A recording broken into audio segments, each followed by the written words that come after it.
60 ஆண்டு கால போராட்டம். மும்பை ரயில் நிலையத்தில் மிரட்டும் 89 வயதான சிங்கப்பெண். வீடியோவை ஸ்கிப் பண்ணாம பாருங்க. மறக்காம சேனலை சப்ஸ்கிரைப் பண்ணிக்கோங்க. வணக்கம் நண்பர்களே.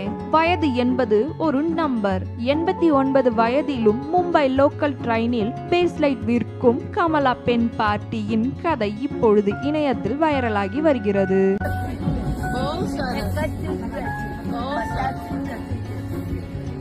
திருமணம் ஆகி ஒரே மாதத்தில் கணவரை இழந்தவர். கடந்த 60 ஆண்டு காலங்களுக்கு மேலாக யாரையும் எதிர்பார்க்காமல் தன் உழைப்பிலேயே வாழ்ந்து வருகிறார். பிச்சை எடுப்பது எனக்கு பிடிக்காது, உழைத்து வாழ்வதே விரும்புகிறேன் என்று கம்பீரமாய் சொன்ன இந்த பாட்டி இன்றைய இளைஞர்களுக்கு ஒரு மிகப்பெரிய இன்ஸ்பிரேஷன். சுயமரியாதையுடன் வாழும் இந்த பாட்டியின் முழு வீடியோ லிங்க் டிஸ்கிரிப்ஷன்ல கொடுக்கப்பட்டிருக்கு. மறக்காம செக் பண்ணிக்கோங்க. அப்படியே நமது சேனலையும் சப்ஸ்கிரைப் பண்ணிக்கோங்க. நன்றி.